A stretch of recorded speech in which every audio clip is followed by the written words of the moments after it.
সর্পদেব 2।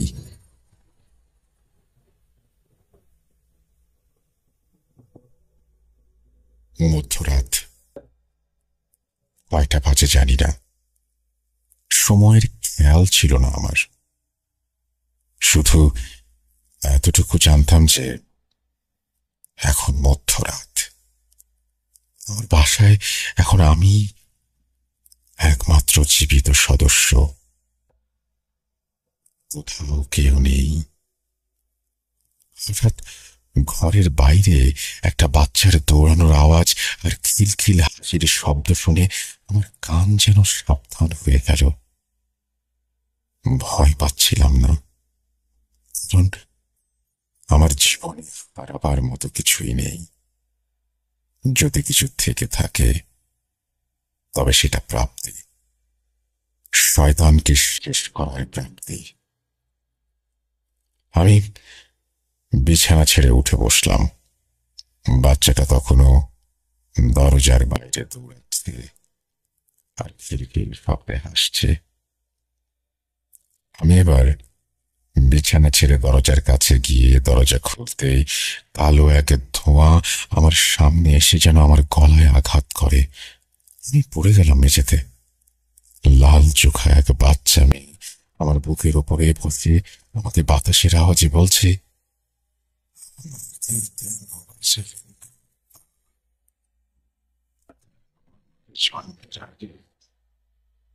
আমাকে মরতে হলো আপা। ওরা এখানে আছে, আপনি দয়া করে। এটুকু বলতেই বাইরে থেকে একটি নেকড়ের মতো কিছু একটা রক্ত জমাট মুখে এসে বাচ্চা মেয়েটার পায়ে কামড় দিয়ে টেনে নিয়ে বাইরে চলে গেল। আমার বুকের ওপরে চাপ কমার সাথে সাথেই আবার একটা চাপ অনুভব করলাম। সাপ, একটা কুণ্ডলি বাঁকানো গোকরা সাপ আমার বুকের ওপর বসে করছে। মনে হচ্ছে সে যেন আমার মাথার ভেতরে কথা বলছে।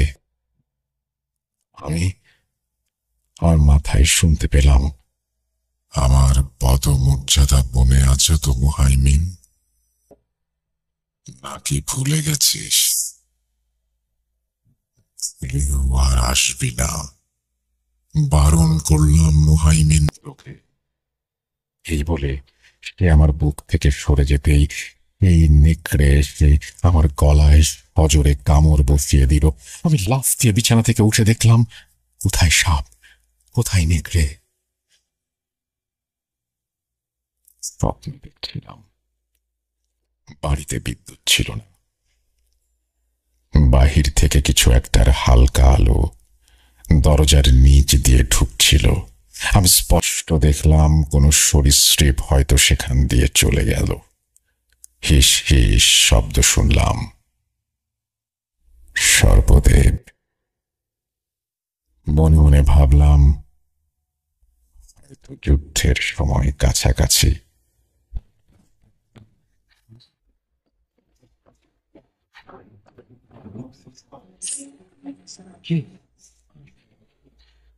শরীরে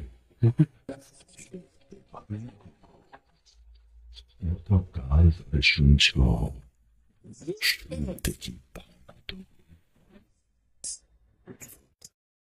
.com. The fear returns with Russell. আসসালামু আলাইকুম রাসেল ভাই ও প্রিয় শ্রোতা বন্ধুরা, আমি মোহাম্মদ সাবিত আলম বলছি ময়মনসিং থেকে। আজ আমি আপনাদের জন্য নিয়ে এসেছি সর্পদেবের দ্বিতীয় ও শেষ পর্ব, যার জন্য আপনারা অধীর আগ্রহে অপেক্ষা করছিলেন। ঘটনাটি কার সেটা আপনাদের জানা। রাকি মুহাইমিন ভাই, যিনি তার জীবনে ওনার ওস্তাদ, স্ত্রী ও অনাগত সন্তানকে হারিয়েছেন এক ঘৃণিত এন্টিটির জন্য, যে নিজেকে সর্পদেব বলে দাবি করে। মুহাইমিন ভাইয়ের ওস্তাদ ও পরিবারের মৃত্যুর পর কি হয়েছিল? রিমা কি বেঁচে আছে নাকি নেই? থাকলে কি অবস্থায় আছে? এর উত্তর খুঁজে চলুন মুহাইমিন ভাইয়ের সাথে। পরবর্তী ঘটনা শুনবেন মুহাইমিন ভাইয়ের ভাষায়, যা আমি ওনার কাছ থেকে শুনে আপনাদের কাছে উপস্থাপন করব বলে আজ উপস্থিত হয়েছি, এবং অনিচ্ছাকৃত ভুল ত্রুটির জন্য রাসেল ভাই ও আপনাদের নিকট ক্ষমা প্রার্থনা করছি। বলছেন মুহাইমিন ভাই।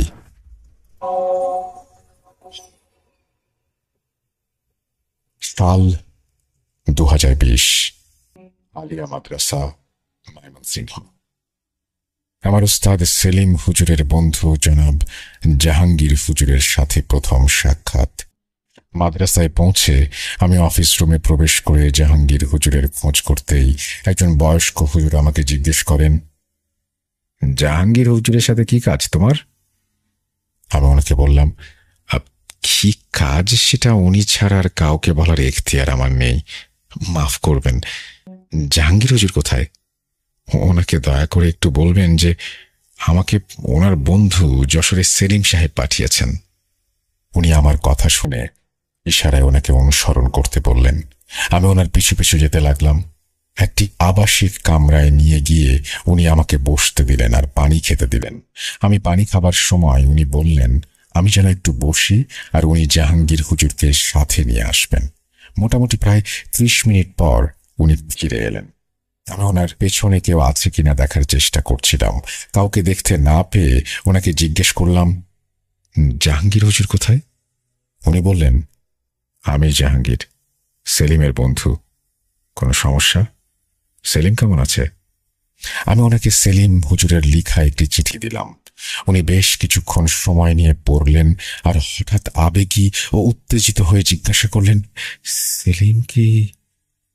আমি বললাম, জি হুজুর, উনি আর নেই। আমার কথা শুনে জাহাঙ্গীর হুজুর বের হয়ে গেলেন রুম থেকে, আর একটু পরে মাদ্রাসার এক ছাত্র এসে আমাকে ডেকে নিয়ে গেল মাদ্রাসার ডাইনিংয়ে খাবার জন্য। আমি খাবার শেষ করার পর সেই ছাত্র আমাকে একটি একতলা বাসার কামরাতে নিয়ে গেল, যেখানে আগে থেকেই জাহাঙ্গীর হুজুর উপস্থিত ছিলেন।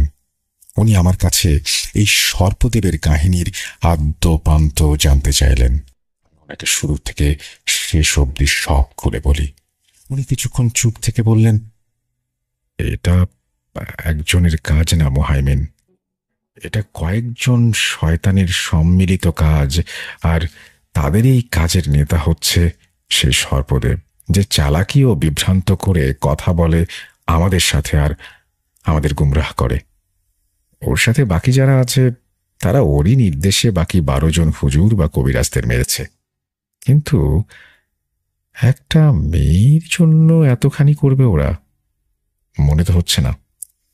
করতেও পারে, বলা যায় না। আচ্ছা মুহাইমিন, আমরা আগামী এপ্রিলে যাব যশোর, আজ থেকে 2 মাস পর। আমার এখানে কিছু জরুরি কাজ আছে, সেগুলো শেষ করব, আর এই শয়তান সম্পর্কে কিছু জানার চেষ্টাও করব যদি পারি। তুমি নিজে থেকে যেন কিছু করতে যেও না, ঠিক আছে?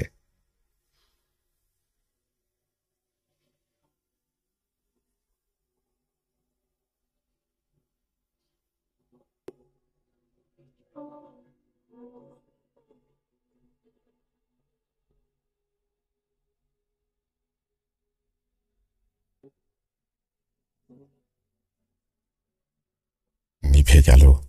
ভেবেছিলাম সেই শয়তানকে আর কখনো হারানো যাবে না। আমি নিজেই হার মেনে গিয়েছিলাম।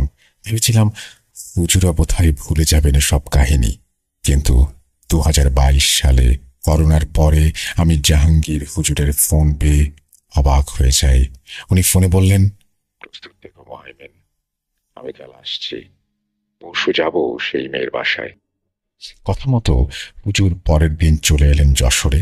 সেদিন রাতে বিশ্রাম করে পরদিন সকালে আমাকে উনি বললেন রিমার পরিবারের সাথে কথা বলতে, বর্তমানে পরিস্থিতি কি সেই বিষয়ে জানতে। জাহাঙ্গীর হুজুরের কথা মতো আমি সেদিন সকালবেলা রিমাদের বাসায় গিয়ে উপস্থিত হই, এবং প্রায় 3 বছর পর আমাকে দেখে রিমার বাবা অবাক হয়ে যান আর আমাকে জড়িয়ে ধরে কাঁদতে কাঁদতে বলেন, আলহামদুলিল্লাহ হুজুর, আপনি বেঁচে আছেন। আমি শুধুমাত্র বলে ওনাকে ছাড়ি। উনি আমাকে বললেন উনি নাকি সেলিম হুজুরের মৃত্যুর খবর শুনেছেন আর ভীষণ কষ্ট পেয়েছেন। আমি কিছু না বলে ওনাকে নিজের মতো করে জিজ্ঞাসা করি রিমার অবস্থা সম্পর্কে। উনি বলেন, কিছু বলতে পারবো না হুজুর, নিজের চোখেই দেখবেন, চলুন। আমি আর রিমার বাবা ওনাদের বাসায় প্রবেশ করি। রিমার বাবা রিমার আম্মিকে ডেকে রিমাকে তৈরি করে দিতে বলে। রিমার আম্মিকে দেখলাম মেয়ের কাছে যেতে ভয় পাচ্ছেন মনে হলো। আল্লাহ, কি এক নফরমান শয়তানকে দুনিয়াতে পাঠালেন যার জন্য মা তার সন্তানকে অব্দি ভয় পাচ্ছে। রহম করো আল্লাহ। 10 মিনিট পর রিমার মা রিমার রুম থেকে বেরিয়ে এলেন, আমাদেরকে ভেতরে যেতে বললেন। রুমের ভেতরে প্রবেশ করতেই মাংস পচা উৎকট গন্ধে আমার ভেতর যেন গুলিয়ে উঠল। আমি রুম থেকে বেরিয়ে বেসিনের সামনে এলাম, বমি করে দিলাম। ফ্রেশ হয়ে মুখে রুমাল বেঁধে আমি আবার রিমার ঘরে প্রবেশ করি। ঘরে ঢুকে আমি রিমার অবস্থা দেখে কষ্টে চোখের পানি ধরে রাখতে পারছিলাম না। কষ্টের সাথে এক অজানা ভয় যেন আমার বুকে বাসা বেঁধেছিল। মেয়েটার শরীর ফ্যাকাশে হয়ে গেছে, ডান কানে আর ডান ঠোঁটের পাশে পচন ধরেছে, পায়ে পোকা ধরেছে। একজন মহিলা অনবরত রিমার শরীর পানি দিয়ে পরিষ্কার করে দিচ্ছেন। আমাকে দেখে রিমা চোখের ইশারায় কিছু একটা বলতে চাইল, কিন্তু পারল না। আমি রিমার পাশে এসে বসলাম। রিমাকে জিজ্ঞেস করলাম যে সর্পদেব কি তার শরীরে আছে কিনা। রিমা হ্যাঁ বোধক উত্তরে মাথা নাড়ল। আমি সাথে সাথে রিমার বাম হাতের কনিষ্ঠাঙ্গুলি চেপে ধরলাম। হঠাৎ রিমা ঝাড়া দিয়ে উঠে আমার হাত ছাড়িয়ে নিল। আমার দিকে তাকিয়ে 1 সেকেন্ডে বিছানা থেকে উঠে আমার চেহারার সামনে এসে হিস হিস বাতাস ছাড়তে লাগলো। আমাকে সে হিস হিস শব্দে বলল, তোকে আবার আসতে বারণ করেছিলাম না? সেটা তোর লড়াই না মুহাইমিন। তোকে বলেছিলাম না আমরা বলি কবুল করিনি? বলেছিলাম কিনা? তাহলে এখানে কেন এলি? কেন এলি এখানে? এরপর সে চিৎকার করতে লাগলো আর তার গলা থেকে রক্ত বেরিয়ে আসতে শুরু করলো। ইয়া আল্লাহ, এই দৃশ্য আমি কিভাবে চোখের সামনে দেখি? আমি চলে আসছিলাম, এমন সময় আমার পথ রোধ করে দাঁড়ালো রিমা। কিভাবে এত জলদি সে এখানে এলো জানি না। আমার গালে সজোরে থাপ্পড় দিয়ে কোনো একটা কথা বলে সে অজ্ঞান হয়ে যায়। আমার গালে রিমার থাপ্পড় এত জোরে লেগেছিল যে তখন আমার এই কথায় কর্ণপাত করার মতো কোনো উপায় ছিল না। কোনো রকমে ঢুলতে ঢুলতে নিজ পায়ে উঠে দাঁড়ালাম। আমি কেমন যেন লাগছিল। আস্তে আস্তে রিমার বাসা থেকে বেরিয়ে কোনো রকমের রিক্সা নিয়ে মাদ্রাসায় আসি। মাদ্রাসায় এসে নিজের রুমে ঘুমিয়ে পড়ি। কিছুক্ষণ পর আমার ঘরে একজন রাকি এসে আমাকে বলেন, অতিথি জাহাঙ্গীর হুজুর আমাকে ডেকেছেন। তখনও আমি যেন আমার হুঁশ ফিরে পাইনি সম্পূর্ণরূপে। আমি হেলে দুলে হেঁটে হেঁটে জাহাঙ্গীর হুজুরের কাছে গেলাম। উনি আমাকে জিজ্ঞেস করলেন আমি কি দেখে এলাম। এরপর আমার আর কিছু মনে নেই। মনে হয় ঘুমিয়ে গিয়েছিলাম, কিন্তু না, ঘুমাইনি, অজ্ঞান হয়েছিলাম। জ্ঞান ফিরতেই আমার কি হয়েছিল জানতে চাইলাম জাহাঙ্গীর হুজুরের কাছে। উনি আমাকে বললেন, তুমি কি ঠিক আছো মুহাইমিন? এমন করলে কেন? তোমাকে জিজ্ঞেস করলাম কি দেখে এসেছো। আমার দিকে রক্তবর্ণ চোখে তাকিয়ে আমার গলা টিপে ধরলে আর বললে, এটা আমাদের লড়াই না, এটা ওদের লড়াই। এরপর তুমি বমি করে দিলে। তোমার বমির সাথে কাটা তারের একটি টুকরো বের হয়ে এসছে জানো। তোমার গলা থেকে রক্ত বেরিয়ে আসছিল। আমি জিজ্ঞাসা করলাম, তোমার শরীরে কে? সে আমাকে বলল, সে নাকি মহান সর্পদেবের দেহরক্ষী। এই বলে তুমি আমার 2 চোখে হাত দিয়ে আমার চোখ বের করে নিতে চাচ্ছিলে। বাকি ছাত্ররা ছিল এখানে, নইলে আমাকে তুমি মেরেই ফেলতে। আমি কিছুটা সময় নিয়ে বসছি আর রিমার বাসায় কি কি হয়েছিল সেগুলো হুজুরকে বলি। হুজুর বললেন, আমরা আজ সন্ধ্যায় যাব। এই বলে উনি রুম থেকে বেরিয়ে যাচ্ছিলেন। আমি ওনাকে হঠাৎ ডাক দিয়ে বলি যে, রিমা আমাকে কিছু একটা বলেছিল। কি বলেছিল জিজ্ঞেস করলেন হুজুর। হুজুরকে রিমার বলা আরবি কথাটা বললাম।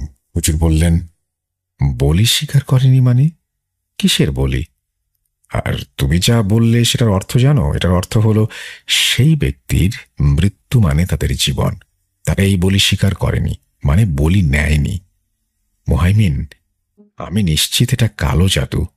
আজ সন্ধ্যায় অনেক উত্তর পাবো আশা করি। প্রস্তুত হও। হুজুরকে তখন আমি আমার সেই স্বপ্নের কথাও বলি, যেখানে তারা গ্রহণ করেনি বলেছিল সেই ছোট্ট মেয়েটি আমাকে। আমার কথা শুনে জাহাঙ্গীর হুজুর চলে গেলেন। মাগরিবের আজান ভেসে আসলো কানে। মসজিদে মসজিদে নামাজ পড়ানোর আওয়াজ, আগরবাতি আর গোলাপ জলের গন্ধে যেন প্রাণ জুড়িয়ে আসছিল আমার। আমি মুহাইমিন জাহাঙ্গীর হুজুরকে সাথে নিয়ে জাহান্নামী সেই শয়তানকে শেষ করতে যাচ্ছি। আল্লাহ শক্তি দাও যেন এই যুদ্ধে বিজয়ী হতে পারি। আমিন। যুদ্ধটা কোনো দুনিয়ার প্রাণী বা মানুষের বিরুদ্ধে নয়। যুদ্ধটা একটা ঘৃণিত শয়তানের বিরুদ্ধে, যাকে চোখে দেখা যায় না। সে অন্ধকারে লুকিয়ে থাকে, অন্ধকারকে ঢাল করে কাপুরুষের মতো হামলা করে। কে তুই? কে তুই শয়তান? এবার আমি তোকে শেষ করব ইনশাল্লাহ। এবার আমি প্রস্তুত, আল্লাহ ভরসা। মাগরিবের নামাজ শেষ করে আমি, জাহাঙ্গীর হুজুর আর 3 জন রাকি নিয়ে চলে গেলাম রিমাদের বাসায়। রিমার বাবা আমাদের দেখে খুশি হলেন। এবার বুঝি মেয়ে সুস্থ হতে যাচ্ছে এই আশায়। রিমার আম্মি রিমাকে আগেই তৈরি করে রেখেছিলেন। আমি আর জাহাঙ্গীর হুজুর রিমার ঘরে প্রবেশ করি। বাকি 3 জন ড্রয়িং রুমে অপেক্ষায় ছিল আমাদের ডাকের। ঘরে ঢুকতেই দেখি রিমা ঘরের এক কোনায় সরীসৃপের মতো বুকে ভর করে এদিক থেকে ওদিকে ঘুরে বেড়াচ্ছে। জাহাঙ্গীর হুজুরকে দেখে এসে বলল, জাহাঙ্গীর, সেলিমের পরিণতি জেনেও মরতে এসেছিস? জাহাঙ্গীর হুজুর ভারী গলায় বললেন, চুপ, কোনো কথা না। এই বলে হুজুর আমাকে ইশারা করলেন। আমি বাইরে থেকে বাকি 3 জনকে ইশারা করতে ওনারা রিমার বাসা ত্যাগ করলেন। আমি আবার রিমার ঘরে প্রবেশ করলাম। 2-3 মিনিট পর রিমার বাসার পাশ থেকে আজানের ধ্বনি ভেসে আসতে লাগলো। রিমা লাফ দিয়ে উঠে বলল, কি করছিস? মুহাইমিন, তোকে বারণ করেছিলাম আসতে, সাবধান করেছিলাম, কেন এলি আবার? জাহাঙ্গীর, চলে যা। আমি খেয়াল করলাম রিমা কোনোভাবেই আমাদের কাছে আসতে পারছে না। আমি দেখলাম হুজুরের হাতে একটা কৌটার তসবিহ। উনি আমার দিকে তাকিয়ে মুচকি হেসে বললেন, হে, অবাক হচ্ছ? এটা রক্ষা কবচ। ও আমাদের কিছুই করতে পারবে না। আজান শেষ হলো। রিমা ক্লান্ত হয়ে ঘরের মেঝেতে বসে পড়ল। বিদ্যুৎ চমকানির আওয়াজ পেলাম। জানালা দিয়ে আলো ঝলকানি দিচ্ছিল। রিমার মুখ থেকে তার জিভ বেরিয়ে এলো। 2 ভাগে বিভক্ত সেই জিভ, কিন্তু সর্পদেবের পালানো বা ধোকা দেবার কোনো উপায় নেই। সে ধরা পড়ে গেছে। ঘর বন্ধ করে দিয়েছেন সেই 3 জন রাক্ষী। সর্পদেব এখান থেকে কোথাও পালাতে পারবে না, কারো শরীরেও প্রবেশ করতে পারবে না, কারণ রিমার বাসায় আমি, জাহাঙ্গীর হুজুর আর 3 জন রাক্ষী ছাড়া আর কেউ নেই। রিমার মা বাবাকে আমরা আগেই ঘর থেকে সরিয়ে দিয়েছি, আর আমাদের শরীর বন্ধ। কোথায় পালাবে এবার এই মহা শক্তিশালী সর্পদেব? আমি এবার বিজয়ের হাসি দিয়ে রিমার গালে হাত দিয়ে বলি, এবার কি করবি? তোর জারিজুরি শেষ। মিথ্যার আশ্রয় নিয়ে এতদিন পার পেয়েছিস। আমার বাবার মতো সম্মানী উস্তাদ আর আমার স্ত্রী সন্তানকে মেরেছিস। 12 জন নিরপরাধ মানুষকে মেরেছিস। পাপের ঘরা পূর্ণ তোরে বাদ। আজ পালাবি কোথায়? আমার কথা শুনে রিমা জিভ বের করে হিংসের শব্দ করল আর বলল, রিমার বাবাকে গিয়ে যেন আমরা জিজ্ঞেস করি যে আসল ঘটনা কি। আমি আর হুজুর একজন আরেকজনের দিকে তাকালাম। রিমার বাবার সাথে এর সম্পর্ক কি? আশ্চর্য, শয়তান আবার মিথ্যা কথা বলছে না তো। এবার হুজুর শুরু করলেন রুকাইয়া করা। প্রথমবারের মতো সর্পদেবের ওপর রুকাইয়া করা হচ্ছিল। হুজুর আয়াত পড়তে শুরু করলেন। আমিও হুজুরের সাথে যোগ দিলাম। বাকি 3 জন রিমাকে ধরে রেখেছে, আর রিমার 2 কানে মুখ দিয়ে তারাও আয়াত পড়তে শুরু করেছে।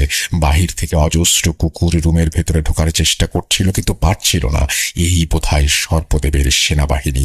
হঠাৎ রুমের দরজা খুলে গেল। রিমার বাবা ঘরে প্রবেশ করলেন, আর রিমার সামনে গিয়ে বুকে হাত দিয়ে সর্পদেবকে কুর্নিশ করে জাহাঙ্গীর হুজুরের গলা টিপে ধরলেন। আমরা সবাই রিমাকে ছেড়ে রিমার বাবাকে থামাতে চলে আসি। একটা মানুষের শরীরে এত শক্তি থাকতে পারে ভাবিনি কোনোদিন আগে।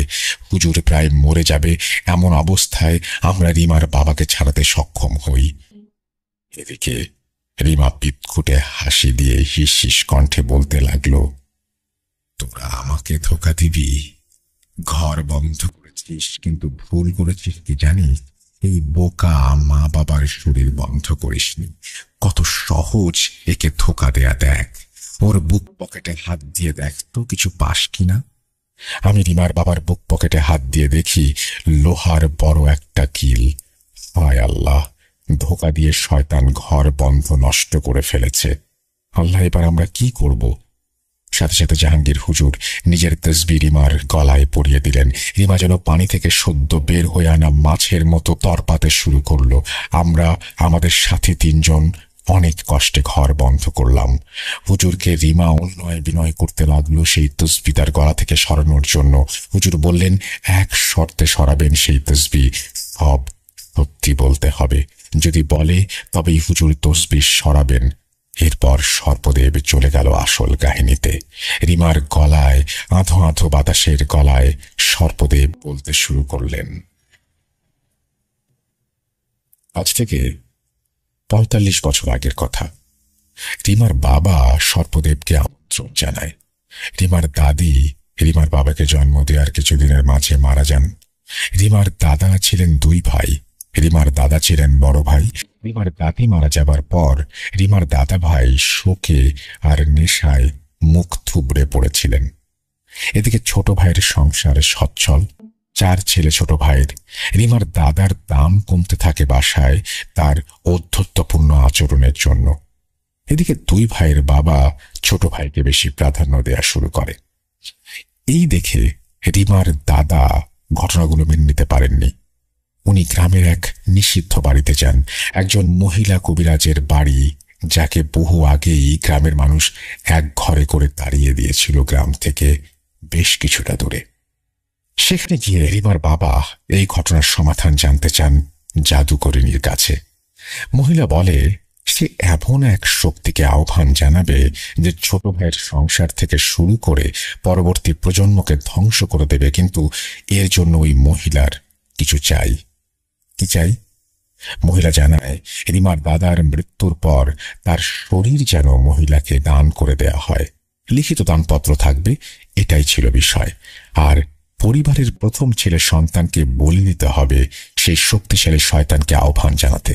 কিন্তু ছেলেটার বয়স 10 বছর যেদিন হবে সেদিনই তাকে বলে দিতে হবে, এর আগেও না, পরেও না। তার বয়স 10 হবার আগে তার পরিবারের বাকি সদস্যরা একে একে মৃত্যুবরণ করবে, একমাত্র সে বেঁচে থাকবে।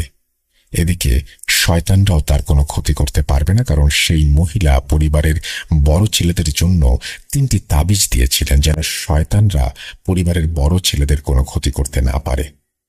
তাবিজগুলির একটি ছিল রিমার দাদার হাতে, একটি রিমার বাবার হাতে, আর একটি দাদার বড় ভাতিজার হাতে, যেন বলি দেওয়ার আগ পর্যন্ত শয়তান নিজে থেকে ওদের নিয়ে যেতে না পারে।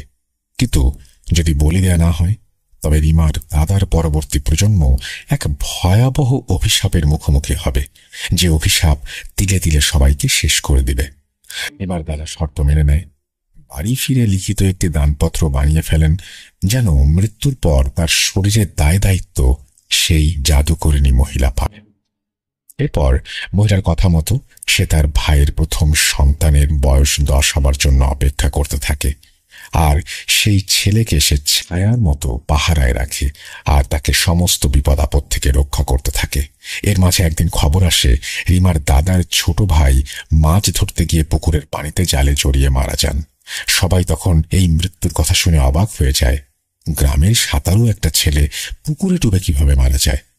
ছোট ভাই মারা যাবার কয়েক সপ্তাহ পরে একদিন রিমার দাদা বাড়ি ফিরে দেখে তার ভাইয়ের বড় আর মেজ ছেলে বিছানায় ঘুমোচ্ছে, আর একটা সাপ বড় ছেলের পা পেঁচিয়ে কামড় দিতে যাচ্ছে। সে দৌড়ে সাপটাকে পেছন থেকে পাটশোলা দিয়ে আঘাত করে। সাপটা মেজ ছেলের পা থেকে পড়ে যায় আর মেজ ছেলেকে কামড় দিয়ে পালিয়ে যায়। মেজ ছেলের মৃত্যু হলো। একে একে এরপর রিমার দাদার ছোট ভাইয়ের স্ত্রী কলপাড়ে পা পিছলে মাথা ফেটে মারা যায়। একেবারে ছোট দুধের শিশু ছেলেটিও রাতে ঘুমের মাঝে অজানা কারণে মারা যায়। একদিন রিমার দাদার ছোট ভাইয়ের জীবিত 2 ছেলের মাঝে ছোট ছেলেটি ট্রাক্টরের ইঞ্জিনের সাথে জড়িয়ে ছিন্ন ভিন্ন হয়ে মর্মান্তিকভাবে মৃত্যুবরণ করে। আস্তে আস্তে সংসার রিমার দাদার ওপর নির্ভরশীল হয়ে পড়ে। গ্রামের অগাধ সম্পত্তির একচ্ছত্র মালিক এবার রিমার দাদা হবেন, আর এরপর হবে ওনার ছেলেরা। আস্তে আস্তে রিমার দাদার বড় ভাতিজা 10 বছর বয়সে পা রাখল। ছেলেটার বয়স 10 হবার প্রায় 2 বছর আগে থেকে রিমার দাদাকে সেই শয়তান অনেক বিরক্ত করতে শুরু করে। তার ছোট ভাইয়ের পরিবারকে শেষ করে দিয়েছিল সে। রিমার দাদা কোনো কারণ বুঝতে পারলেন না। ছেলেটার বয়স যেদিন 10 বছর, সেদিন উনি সন্ধ্যায় ছেলেটাকে নিয়ে বাজারে যান সবার চোখ এড়িয়ে। জঙ্গলে পূর্ব পরিকল্পনা মতো এক জায়গায় নিয়ে যায়। তারপরে তার হাত পা বেঁধে তার মাথা একটি পাথরের ওপর রেখে কুড়ালের এক কোপে তাকে বলি দেন রিমার বাবা। এবার সে মহাখুশি, তার স্বপ্ন পূরণ হয়েছে। সে তার হাতের তাবিজ খুলে সেই তাবিজ ভাতিজার গায়ে ফেলে দেয় আর তার গায়ে কেরোসিন তেল ঢেলে আগুন জ্বালিয়ে দেয় আর বাড়ি ফিরে আসে। কিছুদিন ভোরেই সে আবার জঙ্গলে ফেরত যায়। পুড়ে যাওয়া লাশের হাড় গোড় জোগাড় করে এক কবরস্থানে পুঁতে দেয়, যেন কেউ বুঝতে না পারে, কারণ কবরস্থানের হাড় গোড় পাওয়া কোনো অস্বাভাবিক ঘটনা না। এরপর সে বাড়ি ফিরে আসে। এদিকে ছেলে আর নাতিদের মৃত্যুর পরে আর এক নাতিকে খুঁজে না পেয়ে রিমার দাদার আব্বা ওকে মৃত্যুবরণ করেন। এর কিছুদিন পর রিমার দাদাও নাকি খুব অস্বাভাবিকভাবে চোখ থেকে রক্ত বের হয়ে মারা যায়। তার মৃত্যুর পর সেই জাদুকরণী মহিলা তার লাশ নিতে আসে, কিন্তু গ্রামবাসী তার লাশ ওই মহিলাকে না দিয়ে জোর করে গ্রামের কবরস্থানে কবর দিয়ে দেয়। কিছুদিন পর শোনা যায় সেই মহিলাও নাকি মারা গেছে। আমরা মেরেছি, আমি মেরেছি সবাইকে, আমি বলি গ্রহণ করিনি। আমাদের সঠিক পরিচয়। সর্পদেবের মুখে সব কাহিনী শুনে জাহাঙ্গীর হুজুর জিজ্ঞেস করেন, কিসের সঠিক বলি? রিমার দাদা তো তার বড় ভাতিজাকে বলেই দিয়েছে, তাহলে তোরা সেটা গ্রহণ করিসনি কেন? সর্পদেব এবার মুচকি হেসে বাতাসে আওয়াজ তুলে বলে, পরিবারের বড় ছেলের বলি দরকার ছিল আমাদের। পরিবারের বড় ছেলে তো রিমার দাদার ভাতিজা নয়, পরিবারের বড় ছেলে তো খোদ রিমার বাবা। এবার আমরা আস্তাগফিরুল্লাহ বলে মাটিতে বসে পড়ি। হচ্ছে কিভাবে সম্ভব? আমি সর্পদেবকে জিজ্ঞেস করি, সে তাহলে কেন রিমার বাবাকে মেরে বলি নেয়নি? সর্পদেব উত্তর দেয়, সেই জাদুকরিণী মহিলার দেয়া 3টি তাবিজ যাদের কাছে থাকবে তাদের ক্ষতি শয়তানেরা করতে পারবে না বলে শপথ নিয়েছে তারা। যদি করে তবে এই বলির পর যে ক্ষমতা তাদের পাবার কথা ছিল সেটা তারা পাবে না। রিমার বাবার হাতে এখনো সেই তাবিজ আছে, তাই তাকে তারা মারতেও পারেনি আর বিরক্ত করতে পারেনি। আমরা তখন সর্পদেবকে জিজ্ঞেস করি, এই কালো জাদু কাটানোর উপায় কি আছে? সে বলে, ওই জাদুকরিণী মহিলা ছাড়া এই জাদু কেউ কাটাতে পারবে না, কারণ এই জাদু সে নিজের রক্ত দিয়ে করেছিল। যেহেতু তারা বলি পায়নি, বড় ছেলের বয়স 10 বছর পার হবার পর সেই রাগে সর্পদেব সেই মহিলা জাদুকরিণীকে বিষ দিয়ে মেরে ফেলেছে। পরিবারের এক ভাইয়ের পূর্ব প্রজন্ম শয়তানের থাবায় শেষ।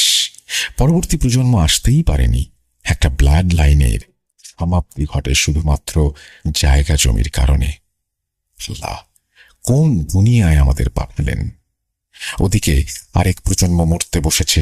যে জমির জন্য এত কিছু, সেই জমি এখন কে ভোগ করবে? এরপর হুজুর সর্পদেবকে জিজ্ঞেস করলেন, রিমাকে ধরার কারণ? সে জানালো, রিমার বাবার আশেপাশে তারা সবসময় বিরাজমান ছিল, অপেক্ষায় ছিল কখন তার সন্তান হবে। রিমা জন্ম নেবার পর তারা সঠিক সময়ের অপেক্ষা করছিল। রিমার বয়স তখন 5 থেকে 7 বছর। রিমাকে তার বাবা একটি পুতুল কিনে দিয়েছিল, যা একটি সাপ আকৃতির পুতুল। সর্পদেবের সাথীরা মেয়েটাকে নানা সময় পজেস করে সর্পদেবের পূজা করতে বাধ্য করে।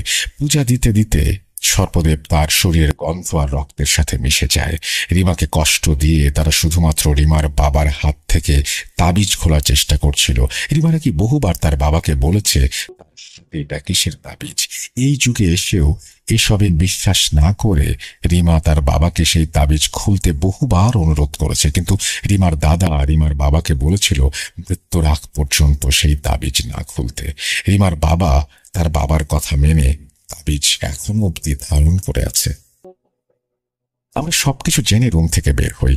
সর্পদেব অনুরোধ করে তার গলা থেকে তসবিহ সরানোর জন্য।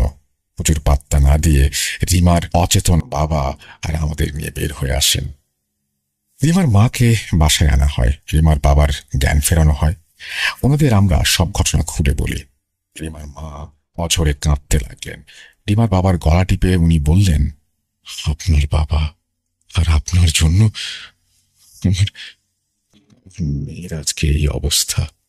ওকে বাঁচান, আমার মেয়েকে বাঁচান। রিমার বাবা আমাদের বললেন উনি এসবের কিছুই জানতেন। বাবা এত জঘন্য কাজ করেছে এটা উনি মানতেই পারছেন না। এই বাবার জন্য উনি বছরে বছরে কুরবানিও দিয়ে আসছিলেন। হায় আল্লাহ, ওনাদের ফ্যামিলি ড্রামাতে আমার কোনো আগ্রহ ছিল না। আমাদের আগ্রহ ছিল রিমাকে বাঁচানোর ব্যাপারে। রিমার ঘরে প্রবেশ করে আমরা সর্পদেবকে জিজ্ঞাসা করি সে রিমাকে ছাড়বে কিনা। সে জানায় সে কোনোভাবেই ছাড়বে না, কারণ সে রিমার শরীরের ঘ্রাণ রক্তে মিশে গেছে। একমাত্র বলি পেলেই সে চলে যাবে, এছাড়া না। সেদিন রাত 1টা বেজে গিয়েছিল রিমার বাসায় আমাদের। আমরা পরদিন রিমাকে বাঁচানোর পরিকল্পনা করব ভেবে সেদিনের মতো চলে আসি মাদ্রাসায়। জীবনে এমন সমস্যার সম্মুখীন কখনো হয়নি। আল্লাহ রক্ষা করো এই পরিবারকে। পরদিন সকালে আমরা রিমাদের বাসার উদ্দেশ্যে রওনা দিলাম। আবার রিমাদের এলাকার মসজিদ থেকে একটি ঘোষণা ভেসে আসছে, একটি শোক সংবাদ। মাইকে ঘোষণা হচ্ছিল যে রিমার বাবা ভোরবেলা ফজরের নামাজে যাবার সময়ে সাপের কামড়ে মৃত্যুবরণ করেছে। আমরা রিমার বাসায় গেলাম ঘোষণা শুনে। আত্মীয় স্বজন আর প্রতিবেশীরা এসেছেন।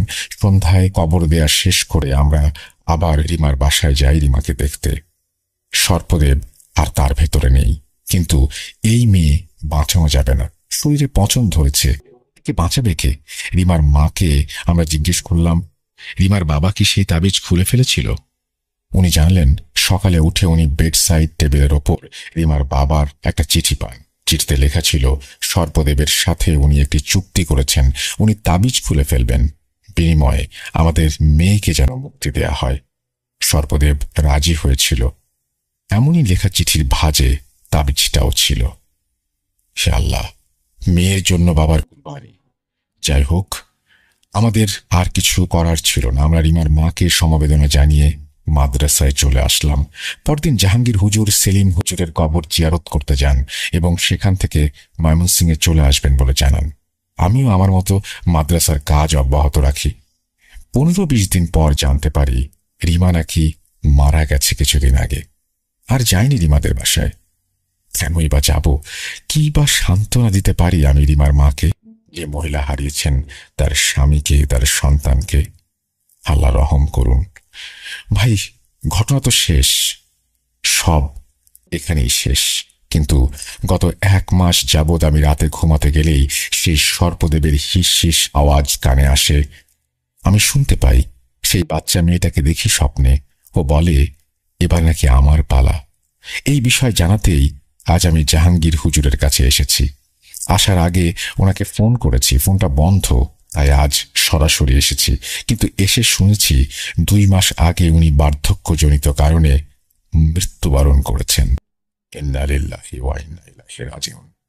আল্লাহ ওনাকে বেহেশত নসিব করুন, আমিন। এই অভিশাপ মনে হয় আজীবন আমাকে বয়ে বেড়াতে হবে। সে বলেছিল সে আমাকে জীবিত রেখেছে যেন আমি সবাইকে জানাই তার কথা।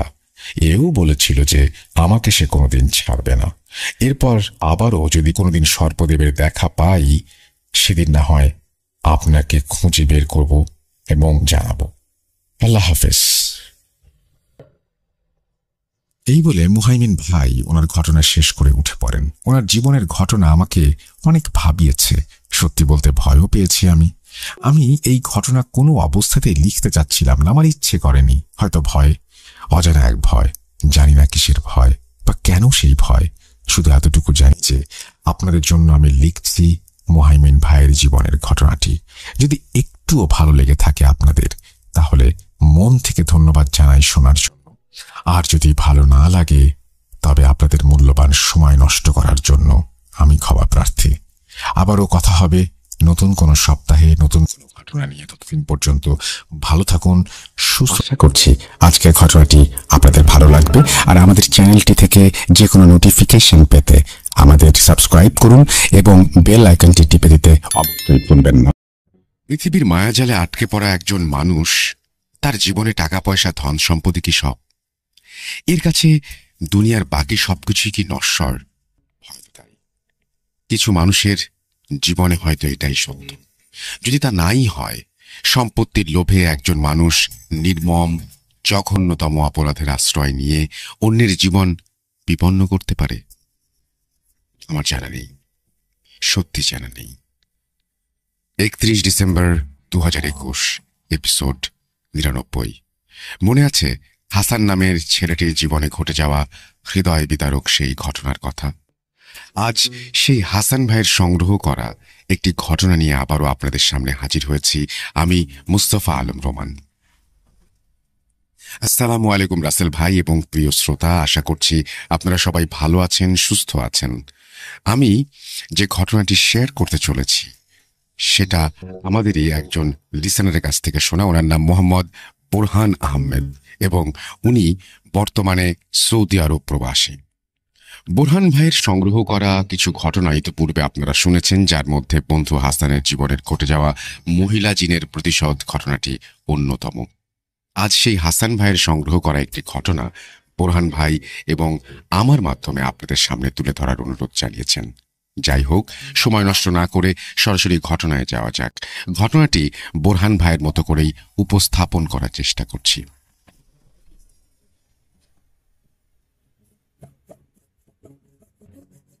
আসসালামু আলাইকুম। আমি মোহাম্মদ বোরহান আহমেদ, বর্তমানে সৌদি আরবের একজন প্রবাসী। 2014 সালে চাকরির সুবাদে সৌদি আরবে পাড়ি জমালেও সেখানে পরিচিত বলতে তেমন কেউই ছিল না। তবে কিছুদিনের মাঝেই চাকরি সূত্রে বাংলাদেশে এক ভাইয়ের সাথে আমার পরিচয় ঘটে। বর্তমানে তিনি আমার রুমমেট এবং খুব কাছের বন্ধু। তার নাম মোহাম্মদ হাসান। গত 99তম এপিসোডে আপনারা হাসানের জীবনে ঘটে যাওয়া মর্মান্তিক সেই ঘটনার ব্যাপারে শুনেছেন এবং বেশ পছন্দও করেছেন। তাই গত বছরে রোজার ঈদে অফিস থেকে ছুটি পেয়ে যখন দেশে ফিরলাম, তখন হাসানকে বলেছিলাম আশেপাশের এলাকা থেকে ভূত.com-এর জন্য কিছু ঘটনা সংগ্রহ করতে। বরাবরের মতো এবারও হাসান আমাকে নিরাশ করেনি। হাসানের বেড়ে ওঠা সিলেটের কানাইঘাট থানার কালীগঞ্জ উপজেলার সীমান্তবর্তী কোনো গ্রামে। ঘটনাটি আমাকে ঠিক যেভাবে বলেছে সেভাবে আমি বলার চেষ্টা করছি। 29 সেপ্টেম্বর 2007, পরন্ত বিকেল। নদীর পাড়ের শ্মশানঘাট থেকে ভেসে আসছে করুণ সুরে আর্তনাদ করতে থাকা 3টি পুরুষ কণ্ঠ। সেই আর্তনাদে মুহূর্তেই শ্মশানের চারপাশ যেন জনসমুদ্রে রূপান্তরিত হল। উৎসুক জনতার ভিড় ঠেলে এগিয়ে যেতেই দেখা মিলল খুব পরিচিত তবে হৃদয় ভাঙা মলিন 3খানা মুখ। চেয়ে আছে চিতার উপরে দাও দাও করে জ্বলতে থাকা এক গোলাকৃতি বস্তুর দিকে। তাদের মধ্যে একজন খুব তাড়াহুড়ো করে নদী থেকে জল এনে দাও দাও করে জ্বলতে থাকা বস্তুটির ওপর ঢেলে দিয়ে সেটাকে নিজের শার্টের কাপড়ে পেঁচিয়ে হুড়মুড়িয়ে রওনা দেয় অজানা গন্তব্যে। কি এমন ছিল সেই গোলাকৃতি বস্তুটির মাঝে যা নিয়ে তাদের এত আর্তনাদ? জানতে হলে একটু অপেক্ষা করতে হবে। আমি মারা গেলে আমাকে কবরে নিস না, আমার লাশটা শ্মশানে নিয়ে পুড়িয়ে দিস। ভাই, কখনো কি শুনেছেন কোনো মুসলমানের সন্তান এই ধরনের নাজায়েজ কথা বলে? জানি শুনেননি, কিন্তু এই উক্তিটি আমি কেন আপনাকে বললাম জানেন? শুনুন বলছি। মোহাম্মদ আব্দুল করিম আমার নানার নাম। যেমন ধার্মিক তেমনি দয়ালু ব্যক্তি ছিলেন আমার নানা। মহান আল্লাহর দয়ায় অনেক ধন সম্পদের মালিক ছিলেন তিনি। ঘটনা পরিক্রমায় ওনার 2জন স্ত্রী ছিলেন। মূলত অসহায়কে নতুন রূপে জীবন ফিরিয়ে দিতেই প্রথম স্ত্রীর অনুমতিতে দ্বিতীয় বিয়ে করেছিলেন তিনি। আমার নানার প্রথম পক্ষের সন্তান বলতে ছিলেন 3জন। আমার মা, আমার 2 মামা, মোহাম্মদ আব্দুল কাদের ও মোহাম্মদ রফিক। কাদের মামা ছিলেন সবার বড় এবং আমার মা সবার ছোট। অপরদিকে দ্বিতীয় পক্ষের ছিলেন একজন ছেলে এবং এক মেয়ে। যদিও আমার নানা তার 2 পরিবারের জন্য আলাদা বাসস্থানের ব্যবস্থা করেছিলেন, তবুও 2 পরিবারের সবাই সবার সাথে খুব সৌহার্দ্যপূর্ণ আচরণই করত এবং বেশ মিলেমিশেই চলত। তবে নানা তার বেশিরভাগ সময় আমার নানুর বাড়িতেই কাটাতেন, অর্থাৎ তার প্রথম পক্ষে স্ত্রীর বাড়িতেই থাকতেন। একটা সময় আমাদের কালীগঞ্জ উপজেলায় হিন্দু সম্প্রদায়ের অনেক লোকের বসবাস ছিল। আমার নানা মূলত তাদের সাথে ব্যবসা করে অনেক অর্থ সম্পদের মালিক হয়েছিলেন। সেই সূত্রে কালীগঞ্জ টুকের বাজার এলাকায় বেশ কিছু পরিমাণ জায়গা জমিও ছিল তার। সময়টা 2005 সালের দিকে। নানার বয়স তখন আনুমানিক 60 বছর হবে। শেষ বয়সে এসে নানা যখন তার সম্পদের ভাগ বাটোয়ারা করে দিচ্ছিলেন, তখন তার দুটি বাড়ি দুজন স্ত্রীর নামে লিখে দেন এবং জায়গা জমি বিক্রি করে কিছু নগদ অর্থ দুই পরিবারের সন্তানদের জন্য দিয়ে দেন। আর টুকের বাজার এলাকায় ওনার যে জায়গা জমি ছিল তার পুরোটাই উনি নিজের প্রথম পক্ষের স্ত্রী সন্তানদের নামে লিখে দেন। ভাগ বাটোয়ারা শেষে পরিমাপ করে দেখতে গেলে দুই পক্ষের কাছে এই সম্পদের পরিমাণটা ছিল অনেক। যদি কথায় বলি তাহলে দুই পুরুষ বসে খেলেও সেই সম্পদ ফুরানো কঠিন। এরপর সবকিছু বেশ ভালোই চলছিল। তবে হঠাৎই একদিন আমার নানার সাথে তার দ্বিতীয় পক্ষের স্ত্রী সন্তানদের কোনো একটা বিষয় নিয়ে মতের অমিল দেখা যায় এবং বাক বিতণ্ডার এক পর্যায়ে তাদের সাথে সম্পর্কে ভাঙন ধরে যায়। কিন্তু কেন এমনটা হলো বা হচ্ছে তা নিয়ে নানা আমাদের কখনো পরিষ্কারভাবে কিছু জানান। এরপর থেকে নানা আর কখনো ওই বাড়িতে ফিরে যাননি, আর ওনারাও নানার সাথে বা আমাদের সাথে কোনোভাবে যোগাযোগ করেন।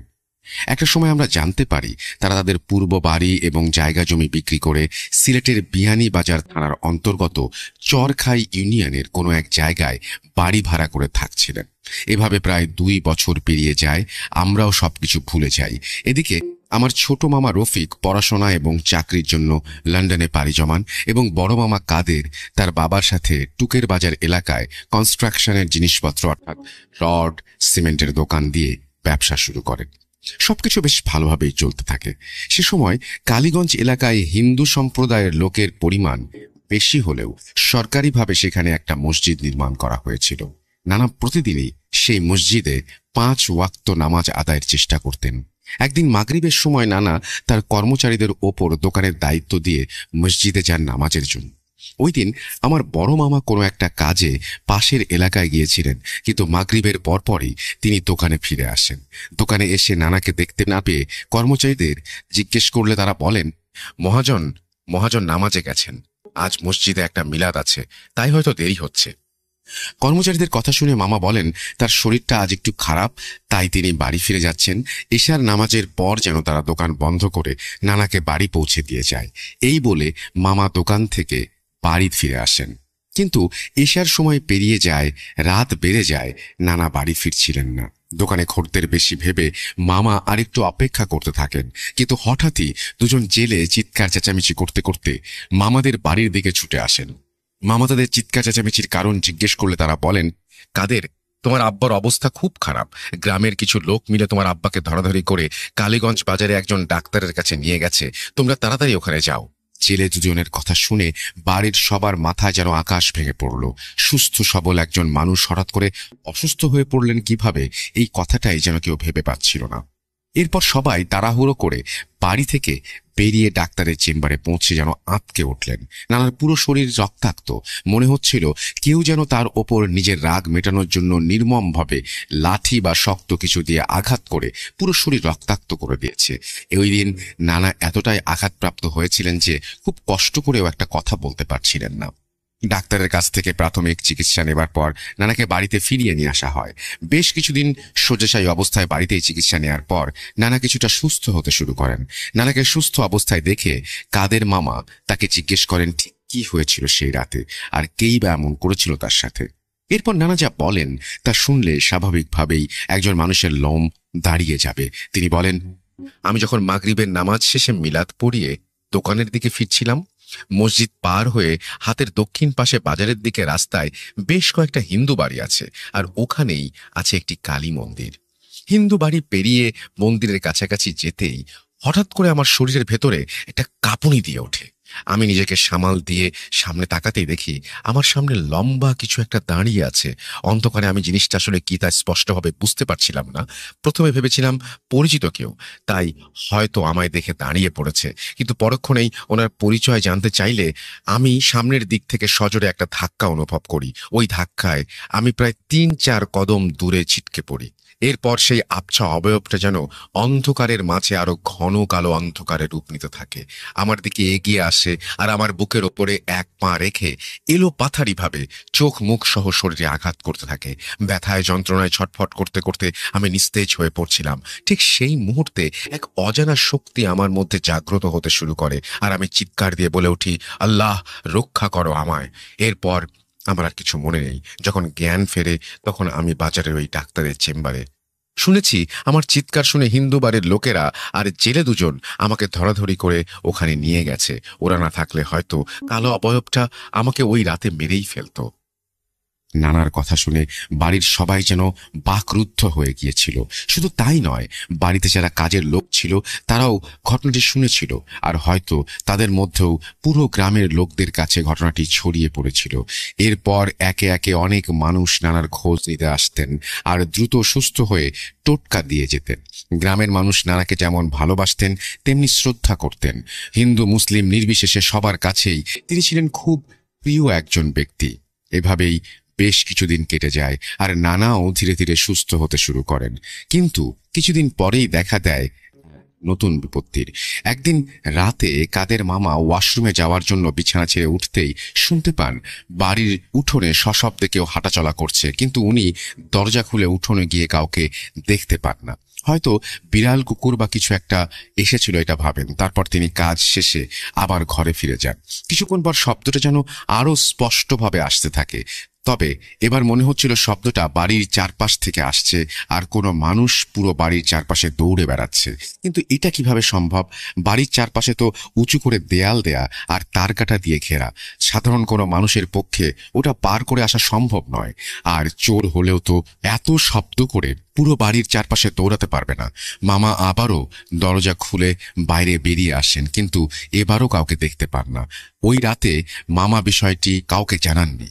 তবে এভাবে টানা কয়েক রাত মামা বিষয়টি লক্ষ্য করতে শুরু করেন। তবে বাড়িতে বড় মামি নানু সহ আরো কয়েকজন থাকলেও বিষয়টা শুধু মামাই খেয়াল করেছিলেন। যা হোক, এভাবে কদিন কেটে যাওয়ার পর নানু পুরোপুরি সুস্থ হয়ে ওঠেন। সুস্থ হয়ে নানা আগের মতো আবার দোকানে যেতে শুরু করেন। এমনই একদিন দোকান বন্ধ করে নানা বাড়ি ফিরছিলেন। দোকান থেকে বাড়ি ফেরার পথে দুটো শ্মশান পড়ে। একটা ছিল জঙ্গলের মাঝে আর একটা ছিল নদীর পাশে। ওই দিন নদীর পাশে শ্মশান ঘাটে একজনের দাহ কাজ সম্পন্ন করতে দেখে নানা হঠাৎ করে বলে ওঠেন, আমি মারা গেলে আমাকে কবরে নিস না, আমার লাশটা এই শ্মশানে নিয়ে পুড়িয়ে দিস। নানার কথা শুনে কাদের মামা যেন চমকে ওঠেন। খাঁটি মুসলমান হওয়া সত্ত্বেও একজন মানুষ কিভাবে কথাটি বলতে পারে তা ভেবেই মামা স্তব্ধ হয়ে গিয়েছিলেন। তিনি মনে মনে তওবা করে নানাকে এমনটা বলার কারণ জিজ্ঞাসা করলে কিছুক্ষণ চুপ থেকে তিনি বলেন, যেটা বললাম সেটাই করিস, আমাকে শ্মশান ঘাটে এনেই পুড়িয়ে দিস। এরপর কাদের মামা কোনো কথা না বলে একটু ভয়ে ভয়ে নানাকে ধরে বাড়ি ফিরিয়ে নিয়ে আসেন। বাড়ি ফিরে কাদের মামা নানির সাথে নানার কথাগুলো শেয়ার করলেও নানি তখন কথাটা খুব একটা গ্রাহ্য করেননি। কিন্তু এর ঠিক পরের দিন সকাল থেকে নানা অসুস্থ হয়ে পড়েন। গ্রামের ডাক্তারদের কাছ থেকে প্রাথমিক চিকিৎসা নিয়েও এবার কোনো কাজ হচ্ছিল না। পরবর্তী চিকিৎসার জন্য নানাকে সিলেটের ওসমানী মেডিকেলে ভর্তি করা হলেও বিশেষ কোনো উপকার হয়নি। নানা ধীরে ধীরে শুকিয়ে যাচ্ছিলেন আর খাওয়া দাওয়াও কমিয়ে দিয়েছিলেন।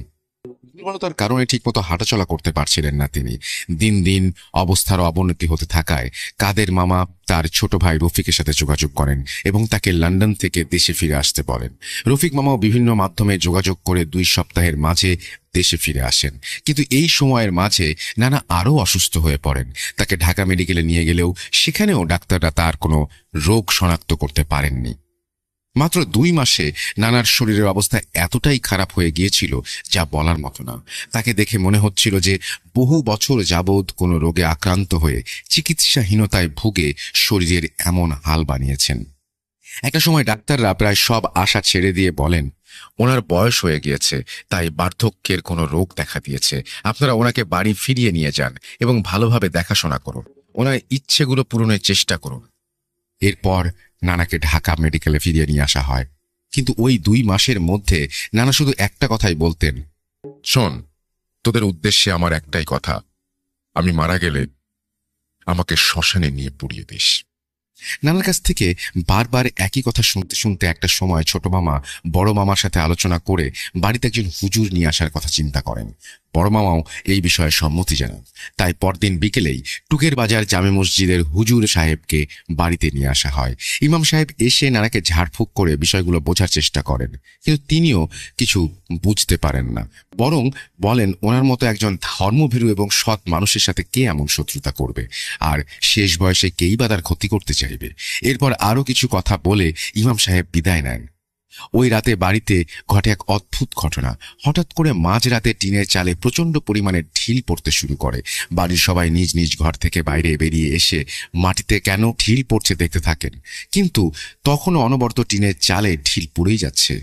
তারপর থেকেই বাড়ির সবাই বুঝতে পারেন যে তাদের সাথে অতি প্রাকৃত কিছু ঘটছে। ওই রাতে সবাই এক ঘরে থেকে কোনো মতে রাতটা পার করে দেন। পরদিন ফজরের আজান দিতেই বড় মামা আর ছোট মামা বাজারের মসজিদের সেই ইমাম সাহেবের সাথে দেখা করেন এবং সব ঘটনা খুলে বলে ভালো একজন হুজুরের সন্ধান চান। সবকিছু শোনার পর ইমাম সাহেব একজন হুজুরের খোঁজ দেন, যার বাড়ি ছিল পিরোজপুর এলাকায়। ইমাম সাহেবের কাছ থেকে সব তথ্য নিয়ে মামা সেই হুজুরের সাথে দেখা করার জন্য পিরোজপুরের উদ্দেশ্যে রওনা দেন এবং সৌভাগ্যক্রমে তার সাথে দেখাও হয়। পরবর্তীতে হুজুরকে সবটা জানানো হলে তিনি বাড়িতে গিয়ে এক রাত থাকার অনুমতি চেয়ে নেন এবং মামাদের সাথে নিয়ে সেদিনই উপস্থিত হন। মাঝরাত সবাই হুজুরের সাথে বাড়ির ভেতরে বসে কোনো এক বিষয়ে কথা বলছিলেন। ঠিক তখনই হঠাৎ করে বাড়ির চারপাশে ঘূর্ণিঝড়ের মতো পরিবেশ সৃষ্টি হয়। মনে হচ্ছিল ঘূর্ণিঝড়টা যেন মুহূর্তের মধ্যে সবকিছু লণ্ডভণ্ড করে দেবে। এমন সময় হুজুর বাইরে বেরিয়ে গিয়ে আমাদের সবাইকে বাড়ির ভেতরে থাকতে বলেন আর দরজা জানালা বন্ধ করে দিতে বলেন। প্রায় ঘণ্টাখানেক পর ঝড় থেমে গেলে হুজুর ক্লান্ত পরিশ্রান্ত অবস্থায় বাড়ির ভেতরে প্রবেশ করেন। কাদের মামা তাকে ধরাধরি করে ভেতরে নিয়ে এসে বসালে তিনি যা বলেন তা ছিল শ্বাসরুদ্ধকর। তিনি বলেন, তোমার আব্বাকে খুব মারাত্মকভাবে কালো জাদু করা হয়েছে। আমি যা ভেবেছিলাম তার থেকে শত গুণ শক্তিশালী এই জাদু। আমি কখনো কল্পনা করিনি একজন মানুষ তার নিজের আক্রোশ মেটাতে অন্যের ওপর এত জঘন্যভাবে কালো জাদু করতে পারে। কথাটি শুনে পুরো বাড়ি কয়েক মুহূর্তের জন্য নিস্তব্ধ হয়ে গিয়েছিল। আমার নানি হুজুরকে জিজ্ঞাসা করেন কে এই কালো জাদু করেছে, কিন্তু হুজুর সে বিষয়ে কিছু বলতে পারেননি। তিনি বলেন, ওনার সাথে কার এমন শত্রুতা থাকতে পারে সেটা আপনারা খুঁজে বের করুন এবং তাকে বলুন এই জাদু কাটিয়ে দিতে, কারণ এটা আমার পক্ষে সমাধান করা সম্ভব নয়। হুজুরের সাথে কথোপকথন চলাকালীন সময় ছোট মামা পাশের ঘরে বসে এই সবকিছু নিয়ে চিন্তা করছিলেন। ঠিক এমন সময় হঠাৎ করে তিনি চেঁচামেচি করতে শুরু করেন। পাশের ঘর থেকে উঠে সবাই ছোট মামার ঘরে ঢুকেই দেখতে পান তিনি মাটিতে পড়ে আছেন আর তার বাম কান দিয়ে রক্ত গড়িয়ে পড়ছে। সবাই ধরাধরি করে মামাকে বিছানায় বসিয়ে দিয়ে সবটা জিজ্ঞেস করলে তিনি বলেন, আমি বিছানায় বসে বাবার বিষয়টা নিয়ে ভাবছিলাম। ঠিক এমন সময় মনে হলো কোনো আবছা কালো অবয়ব দেয়াল ভেদ করে ঘরে ঢুকে আমার দিকে এগিয়ে আসছে। আমি উঠে দাঁড়াতেই অবয়বটা আমাকে সজোরে একটা চড় মেরে মাটিতে ফেলে দেয়। ছোট মামার কথা শুনে হুজুর সবাইকে অবাক করে দিয়ে এমন কিছু রোমহর্ষক তথ্য দিয়ে যান যা শুনলে যে কারো রুহ কেঁপে উঠবে। কিন্তু সেই তথ্যগুলো আমার ঘটনার শেষে উল্লেখ করব। হুজুর চলে যাওয়ার আগে বাড়িতে কোনো একটা কোরআন খতম দেওয়ার কথা বলে যান। এতে করে নাকি যিনি কালো জাদু করেছেন তার নাম জানতে সুবিধা হবে। পরদিন সকালেই দুই মামা সেই হুজুরের কথা মতো বাড়িতে মাদ্রাসার ছাত্র ডেকে নিয়ে এসে কোরআন খতম দেওয়ান এবং তাদের জন্য খাবারের আয়োজনও করেন। এরই মধ্যে বড় মামা সেই হুজুরকে বলেছিলেন তিনি যেন বড় কোনো হুজুরের সন্ধান দেন। এক্ষেত্রে যত টাকা লাগে মামা তা বহন করতে রাজি।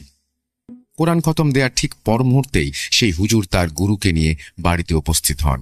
বড় হুজুরকে সবটা জানিয়ে তার কাছে সেই কালো জাদুকারীর নাম জানতে চাইলে তিনি কি সময় চেয়ে নেন। তিনি একটা কথা খুব স্পষ্টভাবে বলেন, আপনাদের বাড়িতে দুটি জিনের বসবাস আছে, তারা খুবই শক্তিশালী এবং বরাবরই আপনাদের ক্ষতি করার সুযোগ দিচ্ছে। তাদের মধ্যে একজন হিন্দু আর একজন মুসলমান, তাই আমি ফিরে না আসা পর্যন্ত খুব সাবধানে চলাফেরা করবেন। ওই দিনের পর থেকে সমস্যাগুলো ধীরে ধীরে বাড়তে শুরু করে। অসময়ে ঘরের চালে ঢিল পড়া, জিনিসপত্র ওলটপালট হয়ে যাওয়া, নুপুরের আওয়াজ, হঠাৎ করেই যেখানে সেখানে আগুন জ্বলে ওঠা, বাড়ির আশেপাশে ভয়ঙ্কর বিষধর সরীসৃপ দেখতে পাওয়া সহ নানান সমস্যা দেখা দিতে শুরু করে। এদিকে নানাও তার অসুস্থতার চরম পর্যায়ে পৌঁছে গিয়ে নিজের অন্তিম মুহূর্তের অপেক্ষা করতে থাকেন আর বারবার শুধু একটা কথাই বলতে থাকেন, আমি মরে গেলে আমাকে ওই শ্মশানে নিয়ে পোড়াস। তবে নানা সেদিন আরো কিছু অদ্ভুত কথা বলেছিলেন। তিনি হঠাৎ করে বলে ওঠেন, ও সবসময় আমাকে শ্মশানে যেতে বলে, আমাকে শ্মশানে নিয়ে যা, আমাকে শ্মশানে রেখে আয়। তোরা যদি আমাকে শ্মশানে নিয়ে না যাস, দেখবি ও একদিন আমাকে নিয়ে চলে গেছে। কিন্তু ও যদি আমাকে শ্মশানে নিয়েই যায়, তাহলে খুব কষ্ট দিয়ে নিয়ে যাবে। তাই তোরা নিয়ে গেলেই আমি বাঁচি। নানার কথা শুনে সবাই রীতিমতো অবাক হয়ে থাকেন। আসলে উনি কি বলতে চাইছেন, কেন বলতে চাইছেন, আর বারবার একই কথা কেন বলছেন, সেটা কেউ ভেবে পাচ্ছিলাম না। এভাবে দুদিন কেটে যায়। যাওয়ার পরে বড় হুজুর তার দূতের মাধ্যমে আমাদের কিছু তথ্য দিয়ে পাঠান। তিনি জানান যে দুজন জিন মামাদের বাড়িতে অবস্থান করছে, তাদের মধ্যে হিন্দু জিনটিকে কালো জাদুর মাধ্যমে শুধুমাত্র নানার ওপর চালান করা হয়েছে, আর মুসলমান জিনকে পুরো বাড়ির মানুষের জন্য চালান করা হয়েছে। হুজুরের কাছ থেকে এই তথ্য পাওয়ার পর বাড়ির সকলেই বেশ চিন্তিত হয়ে পড়েছিলেন। আসলে এর শেষ কোথায়, আর কেই বা তাদের এত বড় ক্ষতি করতে চাইছে? অনেক ভাবনা চিন্তার পরও কেউ এর সমাধান খুঁজে পাচ্ছিলেন না। এর কিছুদিন পর আমাদের পরিবারের সাথে ঘটে যায় মর্মান্তিক হৃদয় বিদারক এক ঘটনা। বড় হুজুর নিজে এসে কাদের মামাকে সেই কালো জাদুকারীর নাম জানিয়ে যান, কিন্তু সেই ব্যক্তির নাম এবং কেন পুরো পরিবার তার উপর কালো জাদু করেছিল সেই কথা আমি ঘটনা শেষ অংশে টুইস্ট হিসেবে রেখে দিচ্ছি। তবে তিনি একজন মানুষ ছিলেন যার কথা পরিবারের কেউ কল্পনাতেও আনতে পারেনি। হুজুরের সাহায্যের জন্য চট্টগ্রামের হাটহাজারী মাদ্রাসার একজন আলেমের সাথে যোগাযোগ করা হয়েছিল। তিনি নাকি জানিয়েছিলেন, যদি পুরো পরিবারের ক্ষতি না চান তাহলে আপনার বাবাকে ওনাদের সাথে চলে যেতে দিন, অন্যথায় সবাইকে বড় সমস্যার সম্মুখীন হতে হবে। আপনার বাবাকে এতটাই জঘন্যভাবে কালো জাদু করা হয়েছে যে তা থেকে রক্ষা পাওয়া অসম্ভব। কিন্তু এটা কিভাবে সম্ভব? কেউ কি কখনো তার পরিবারের সদস্যের মৃত্যু নিজের চোখের সামনে দেখার জন্য প্রস্তুত থাকবে? কখনোই না। তাই বাড়ির সবাই নিজেদের জীবন বাজি রেখে চেষ্টা চালিয়েছিলেন নানাকে বাঁচানোর জন্য। হুজুরের কাছ থেকে সব তথ্য সংগ্রহের পর নানা অসুস্থ হতে শুরু করেন, আর বারবার বলতে থাকেন, ওরা আমাকে নিয়ে গেলে খুব কষ্ট দিয়ে মারবে, তাই তোরাই আমাকে শ্মশানে রেখে আয়। তাই ওই দিন বিকেলে কাদের মামা নানার দ্বিতীয় পক্ষের স্ত্রী অর্থাৎ তার সৎ মায়ের বাড়ির উদ্দেশ্যে রওনা দেন। সেখানে গিয়ে তিনি নানার অসুস্থতার কথা সবাইকে জানান এবং তাদেরকে বাড়ি নিয়ে আসেন নানার সাথে দেখা করানোর জন্য। ওই পরিবারের 3 জন সদস্যই সেদিন বাড়িতে আসেন এবং নানার শরীরের অবস্থা দেখে খুব কষ্ট পান। এতদিন তার সাথে কোনো প্রকার যোগাযোগ না রাখার কারণেও বেশ আফসোস করেন, কিন্তু সেই মুহূর্তে আফসোস করে আর কি বা হবে। এরপর থেকে নানার প্রথম এবং দ্বিতীয় পরিবার একসাথেই থাকতে শুরু করেন। যদিও এটা নিয়ে গ্রামের মানুষেরা নানান কথা বলছিলেন, আর বলাটাই স্বাভাবিক। এই সবকিছুর মাঝে পুরো পরিবারকে বাঁচানোর জন্য কাদের মামা নিজের জীবন ঝুঁকির মুখে ফেলে একটা কাজ করে বসেছিলেন। কিন্তু ওই যে বলেছিলাম, এই সবকিছু ঘটনার শেষ অংশের টুইস্ট হিসেবে রেখে দিচ্ছি। ক্ষমা করবেন, শেষবারের মতো না হয় একটু অপেক্ষা করেই দেখুন, ইনশাল্লাহ নিরাশ হবেন না। এরপর আসে সেই বিভীষিকাময় দিন। হুজুর বাড়ির সবাইকে বলেছিলেন নানাকে খুব চোখে চোখে রাখতে। কালো জাদুর আলামত পাওয়ার টানা 3 মাস নানাকে চোখের আড়াল হতে দেননি কেউ। কিন্তু একদিন বিকেলে আসরের নামাজের পর বাড়ির সবাই যে যার মতো কাজে ব্যস্ত ছিলেন। এমন সময় নানি কোনো একটা কাজ করতে ঘরের ভেতরে যেতেই চিৎকার দিয়ে জ্ঞান হারিয়ে ফেলেন। নানির চিৎকার শুনে সবাই দৌড়ে ঘরের ভেতর গিয়ে যে দৃশ্যের সম্মুখীন হন তা ভাষায় প্রকাশ করা অসম্ভব। সবাই দেখেন মাথাবিহীন অবস্থায় নিথর দেহ নানা বিছানায় পড়ে আছেন, আর পুরো বিছানা সহ মেঝেতে তাজা রক্তের বন্যা বয়ে চলেছে। বাকিটুকু আপনাদের কারোরই বুঝতে আর বাকি নেই। আল্লাহ আমাদের ক্ষমা করুক। কিন্তু নিজের পরিবারের কারো সাথে এমন কোনো ঘটনা ঘটলে আপনি বা আপনার ওই মুহূর্তের অনুভূতিটা কেমন হবে ব্যক্ত করতে পারতেন? আমিও পারবো না। ওই মুহূর্তে সবাই যেন বাকরুদ্ধ হয়ে গিয়েছিল। আসলে কারো মাথাতেই আসছিল না যে কি ঘটলো এসব। তাদের মামা আর রফিক মামা কোনোভাবে নিজেদের আবেগ কষ্টকে নিয়ন্ত্রণ করে সব ঘটনা মেলানোর চেষ্টা করতে থাকেন। তারপরে হঠাৎ করে তারা খেয়াল করেন ঘরের কোথাও দেহ থেকে বিচ্ছিন্ন হয়ে যাওয়া মাথা খুঁজে পাওয়া যাচ্ছে না। অনেক খোঁজাখুঁজির পরেও যখন কোনো সন্ধান পাচ্ছিলেন না, তারা তখন আল্লাহর কাছে সাহায্য চাইতে শুরু করেন। ঠিক তখনই তার মাথায় আসে যে অসুস্থ হবার পর আব্বা সবসময় বলতেন, আমি মারা গেলে আমাকে শ্মশানে নিয়ে পড়াস। ঠিক এই কথা সূত্র ধরে ছোট মামা আর রবিউল মামা, সৎ মামা, তারা ভাবেন যদি এটা জিনের কাজ হয় তাহলে আব্বাকে ওই শ্মশানে নিয়ে গেছে। তাই আর সময় নষ্ট না করে ওনারা 3 জনই শ্মশানের দিকে দৌড় দেন। এরপরে ঘটনাগুলো কেউ আন্দাজ করতে পারেন? মনে আছে ঘটনার শুরুতে নদীর পারে ওই শ্মশান ঘাট থেকে ভেসে আসা করুণ আর্তনাদ করতে থাকা 3টি পুরুষ কণ্ঠের কথা, দাও দাও করে জ্বলতে থাকা সেই গোলাকৃতি বস্তুটির কথা। জি হ্যাঁ লিসেনার্স, ওই গোলাকৃতি বস্তুটি আর অন্য কিছু নয়, ওটা ছিল একজন মানুষ, আমার নানার মাথা। ছোট মামা আব্বা আব্বা বলে আত্মচিৎকার করতে করতে চিতার ওপর থেকে কাঠগুলো সরাতে থাকেন। রবিউল মামা নদী থেকে পানি এনে আগুন নেভানোর চেষ্টা করতে থাকেন। আর এক পর্যায়ে আগুন নিভে গেলে বড় মামা তার আব্বার মাথা নিজের শার্টের মধ্যে পেঁচিয়ে ধরে রওনা দেন। আমার এখনো মনে আছে, মামা বলছিলেন বাড়ি ফেরার সময় কষ্টে তার বুকটা ফেটে যাচ্ছিল। বারবার মনে হচ্ছিল তার আব্বা তাকে কানে ফিস ফিস করে বলছে, কাদের কষ্ট পাস না, কষ্ট পাস না বাবা, আমার অবর্তমানে তোর মায়ের খেয়াল রাখিস আর সবাইকে দেখে রাখিস। কিন্তু বাড়ি ফেরার সময় এমন দিনের বেলাতেই শ্মশান থেকে শিমুল গাছের দিকে তাকিয়ে তারা তিনজনই একসাথে দেখতে পান মানুষ আকৃতির জ্বলন্ত এক ছায়ামূর্তি তাদের দিকে তাকিয়ে নিকৃষ্ট হাসি হাসছে। ওই অবস্থাতেই বাড়ি ফেরার পর হুজুরকে খবর দেয়া হয়, আর একে একে লাশের গোসল, জানাজা সহ যাবতীয় কাজ সম্পূর্ণ করে দাফনের প্রস্তুতি নেওয়া হয়। ঠিক এমন মুহূর্তে হুজুর বলে ওঠেন, কাদের সাহেব, আপনাদের বিপদ এখনো কাটেনি। যদিও ওরা আপনার বাবার জীবন নিয়ে গিয়েছে, তবুও ওদের স্বার্থ এখনো হাসিল হয়নি। ওরা চায় আপনার বাবার পুরো শরীরটা নিয়ে যেতে, তাই আপনার বাবার কবরটা বাইরে না দিয়ে ঘরের ভেতরেই দিয়ে দিন। শুধু তাই নয়, কবর দেওয়ার পর সেটাকে সবসময় চোখে চোখে রাখার ব্যবস্থা করুন, এবং এই ব্যাপারটা নিশ্চিত করতে হবে আপনার পরিবারকে। এরপর হুজুরের কথা মতো নানাকে বাড়ির ভেতরেই কবরস্থ করা হয়। আর দাফন কার্য সম্পন্ন হবার পর হুজুর বলে যান, নানার কবরে যেন সব সময় মোমবাতি জ্বালিয়ে রাখা হয়, নয়তো যে কোনো সময় বড় অঘটন ঘটে যেতে পারে। তারপর থেকে নানার কবরের পাশে সব সময় মোমবাতি জ্বালিয়ে রাখা হতো, আর কেউ না কেউ সেটা চোখে চোখে রাখত।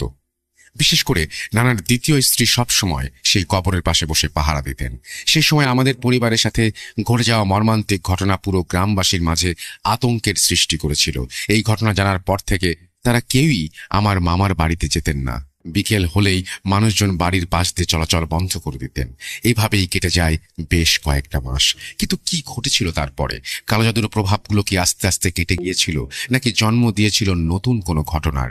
আপনারা না হয় এই বিষয়টি নিয়ে একটু ভাবতে থাকুন, আর অপেক্ষার প্রহর কাটিয়ে আমি চলে যাই ঘটনার টুইস্টে। এই মুহূর্তে আপনাদের সবার মনেই তিনটি প্রশ্ন ঘুরপাক খাচ্ছে। কে করেছে এই কালো জাদু, কেন করেছে, আর কিভাবেই বা করেছে? আপনাদের মনে আছে সেই আবছা অবয়বের জোরালো আঘাতে ছোট মামা যখন অসুস্থ হয়ে পড়েছিলেন, তখন হুজুর সবাইকে অবাক করে দিয়ে কিছু রোমহর্ষক তথ্য দিয়েছিলেন, যা শুনলে যে কারো রুহ কেঁপে উঠবে। সেই তথ্যগুলো ছিল কিভাবে নানা এবং তার পরিবারের ওপরে কালোজাদু করা হয়েছে। ওই রাতে ঘূর্ণিঝড়ের মতো আবহাওয়া বিরাজমান হওয়ার পর হুজুর যখন সবাইকে ঘরের ভেতরে থাকতে বলেন এবং বেরিয়ে যান নিজে, তখন সে নিজের আমলের মাধ্যমে বুঝতে সক্ষম হন যে কারা এই পরিস্থিতি তৈরি করেছে আর কিভাবে করেছে। পরিস্থিতি নিয়ন্ত্রণে এনে ঘরে ফিরে তিনি বলেছিলেন, আপনাদের বাড়িতে খুব বাজেভাবে দুজন জিনের বসবাস আছে। তাদের ক্ষমতা আমার তুলনায় শতগুণ বেশি। তাদের খুব নিকৃষ্ট উপায়ে এই বাড়িতে পাঠানো হয়েছে। মূলত হিন্দু জিনকে পাঠানো হয়েছে কাশেম সাহেবের ক্ষতি করার জন্য, আর মুসলমান জিনকে পাঠানো হয়েছে আপনাদের পুরো পরিবারের ক্ষতি করার জন্য। এই কাজ করানো হয়েছে কোনো এক তান্ত্রিকের মাধ্যমে, যে কিনা সদ্য আত্মহত্যা করা এক যুবকের ফাঁসির দড়ির টুকরো আর কাফনের কাপড়ের সাথে কাশেম সাহেবের নিত্য ব্যবহার্য জিনিসপত্র একত্রিত করে তাবিজ আকারে কুফরি করেছে, আর সেটা ওই যুবকের কাফনের ভেতরে ঢুকিয়ে তাকে কবরস্থ করা হয়েছে। ঠিক এই কারণে মুসলমান জিনটা আপনাদের সমস্যার সৃষ্টি করছে। অন্যদিকে সত্য প্রয়াত এক হিন্দু শিশুর লাশ দাহ করার পর তার মাথার এক পাশ থেকে চুল, কিছুটা মাংস আর কাপড় কেটে নিয়ে এই উপায়ে কুফরি করে সেটা তাবিজ আকারে লাশের ভিতরে ঢুকিয়ে দেওয়া হয়েছে। কিন্তু এখানে খুব গুরুত্বপূর্ণ একটা বিষয় আছে। আমরা সবাই জানি মাটি, পানি, বাতাস এবং আগুন, এই চারটি জিনিস খুবই পবিত্র। বিশেষ করে জাদুটোনার কাজে জিনিস আগুনে পুড়িয়ে দিলে সেটা আর কোনোভাবে কাজে লাগে না। তাহলে এক্ষেত্রে শিশুর লাশ দাহ করার পরেও কিভাবে জাদু করা হয়েছে তা আমার ঠিক জানা নেই। নিশ্চয় এখানে ত্রিপাক্ষিক কোনো বিষয় আছে। এত নিকৃষ্ট উপায়ে কালো জাদুর ব্যাপারে আমি আগে কখনো শুনিনি, আর তাই হয়তো জিনগুলো এত শক্তিশালী। এই বলে বিদায় নিয়েছিলেন হুজুর। তাহলে কি এমন দোষ করেছিলেন আমার নানা, যার কারণে তার জীবন নিতে এত নিকৃষ্ট উপায় অবলম্বন করা হলো, আর কেই বা করল? আপনাদের মনে আছে বড় হুজুর একদিন নিজে বাড়ি বয়ে এসে কাদের মামাকে সেই কালোজাদুর নাম জানিয়ে গিয়েছিলেন, আর কেন সেই ব্যক্তি পুরো পরিবারের উপর কালোজাদু করা হয়েছে সেই তথ্যটিও তিনি দিয়ে গিয়েছিলেন। আজ এই ঘটনার শুরুতে সবার উদ্দেশ্যে একটা কথা বলেছিলাম, পৃথিবীর মায়াজালে আটকা পড়া একজন মানুষের জীবনে টাকা পয়সা ধন সম্পদে কি সব, এর কাছে দুনিয়ার বাকি সবকিছুই কি নশ্বর? হয়তো তাই, কিছু মানুষের জীবনে হয়তো এটাই সত্য। যদি তা নাই হয়, সম্পত্তির লোভে একজন মানুষ নির্মম জঘন্যতম অপরাধের আশ্রয় নিয়ে অন্যের জীবন বিপন্ন করতে পারে কিভাবে? আমার জানা নেই, সত্যিই জানা নেই। কি অনুমান করতে পারছেন সেই কালো জাদুকারী আসলে কে? জি হ্যাঁ, কাশেম সাহেবের দ্বিতীয় স্ত্রী হচ্ছেন সেই নির্মম জঘন্যতম অপরাধী। অবিশ্বাস্য হলেও সত্যি, কিন্তু কেন?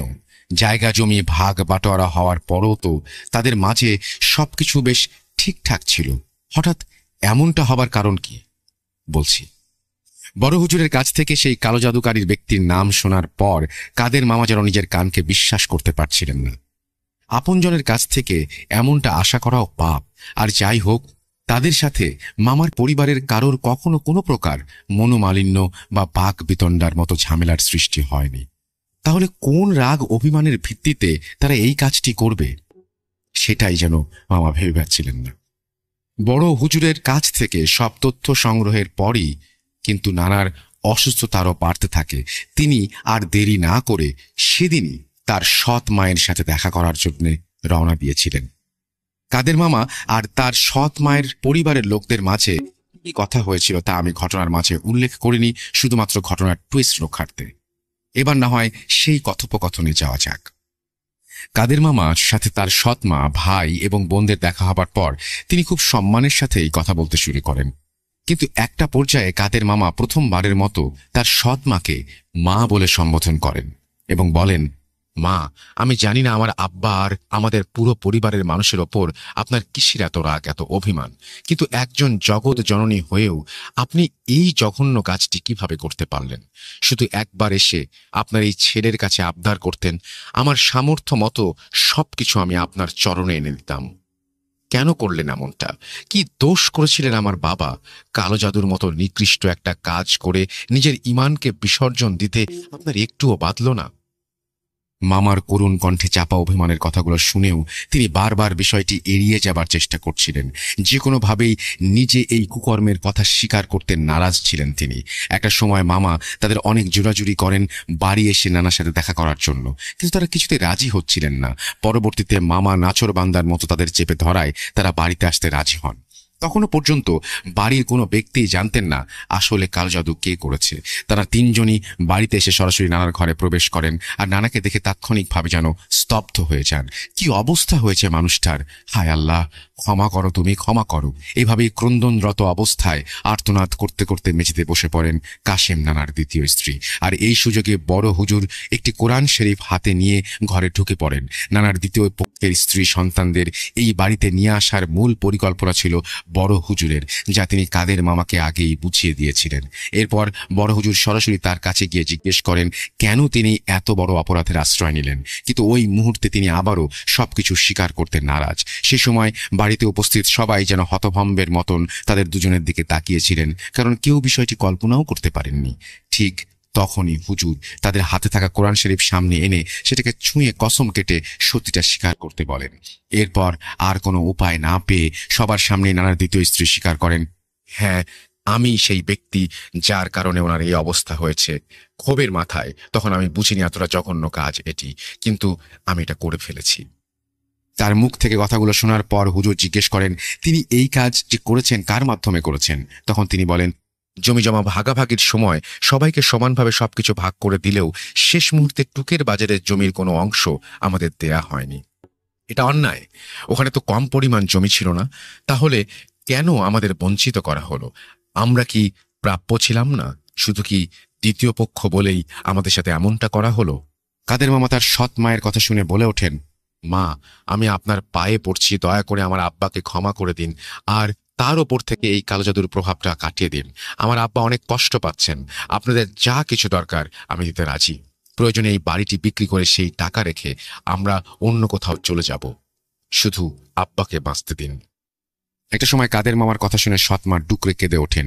কিছুক্ষণ পর নিজেকে সামাল দিয়ে তিনি একজন তান্ত্রিকের নাম উচ্চারণ করেন, যা শুনে বড় হুজুরের কপালেও চিন্তার ভাঁজ পড়েছিল। তিনি বলেন, ওনার সাথে মনোমালিন্যের এক পর্যায়ে যখন আমরা সবকিছু ছেড়ে দূরে চলে যাই, তখন গ্রামের লোকেরা অনেকেই অনেক কথা শুনিয়েছিল।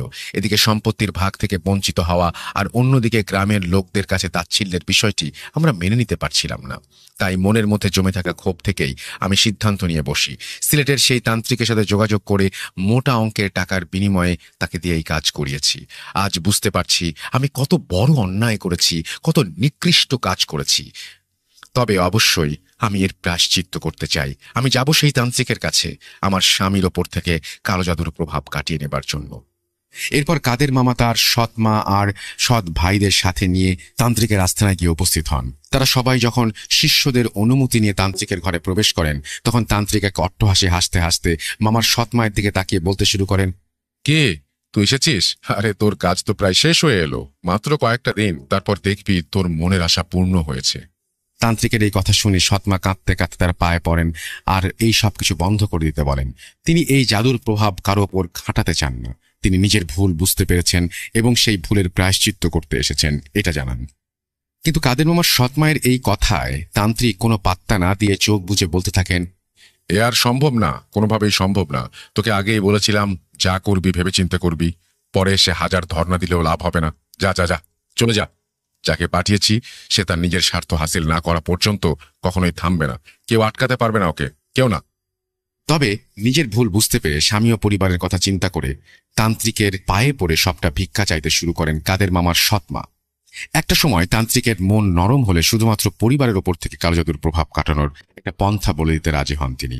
বলেন, কাশেম মিয়ার ওপর যার প্রভাব খাটানো হয়েছে তাকে ফেরত পাঠানো সম্ভব না, কিন্তু পুরো পরিবারের ওপর থেকে কালো জাদু কাটানোর একটা উপায় আছে, আর সেটা হলো আত্মহত্যা করা যে লাশের ভেতর কুফরি করা তাবিজ ঢুকিয়ে দাফন করা হয়েছে, সেই কবর থেকে তাবিজটা তুলে আনতে হবে। এর জন্য দরকার খুব সাহসী এক ব্যক্তি। কাজের সময় সেই ব্যক্তির সাথে আমার একজন শিষ্য থাকবে ঠিকই, কিন্তু সে শুধু দিক নির্দেশনা দেবে, বাকি সব কাজ সেই ব্যক্তিকেই করতে হবে। তান্ত্রিকের কথা শুনে কাদের মামা সাহস করে বলেছিলেন তিনি তার পরিবারের জন্য জীবনও দিতে পারেন, আর তাই তিনিই যাবেন কবর থেকে তাবিজ ওঠাতে। তান্ত্রিকের গণনা অনুযায়ী 3 দিন পরেই ছিল পূর্ণিমার রাত, আর সেই রাতেই যেতে হবে কবর থেকে তাবিজ ওঠানোর কাজে। 3 দিন পর সেই পূর্ণিমার রাতে কাদের মামাকে তান্ত্রিক তার আস্তানায় ডেকে তার শিষ্য অর্থাৎ মামার সহযোগীর সাথে পরিচয় করিয়ে দিয়ে সঠিক সময়ের অপেক্ষা করতে বলেন। সময়টা ছিল মাঝরাত। চাঁদের আলোয় গ্রামের মেঠোপথ পরিষ্কার দেখাচ্ছিল। তান্ত্রিকের নির্দেশনা অনুযায়ী হাতে কোনো মশাল বা হারিকেন ছাড়াই মামা তার সহযোগী নিয়ে পৌঁছে যান পাশের গ্রামের কোনো এক হাওর অঞ্চলের পাড় ঘেঁষা কবরস্থানে পৌঁছাতেই মামার সহযোগী হাতের ইশারায় একটা কবর দেখিয়ে দেন। কাদের মামা তার ইশারা অনুসরণ করে সামনে এগিয়ে যেতেই দেখলেন একটা নব্য কবর। কিন্তু সৎ মা আর তান্ত্রিকের ভাষ্যমতে কালো জাদু করা হয়েছে 3 মাস আগে, তাহলে কবরের চারপাশে এখনো এত পরিষ্কার আছে কিভাবে? মামা ভেবেছিলেন তারা যে কবরের সন্ধানে গিয়েছেন তার উপর হয়তো নতুন করে আরো একটি কবর দেয়া হয়েছে। এই বিষয়ে তিনি তার সহযোগীকে জিজ্ঞেস করলে সে শুধু মাথা নাড়িয়ে হাতের ইশারা করে কবরটি দেখিয়ে দেন।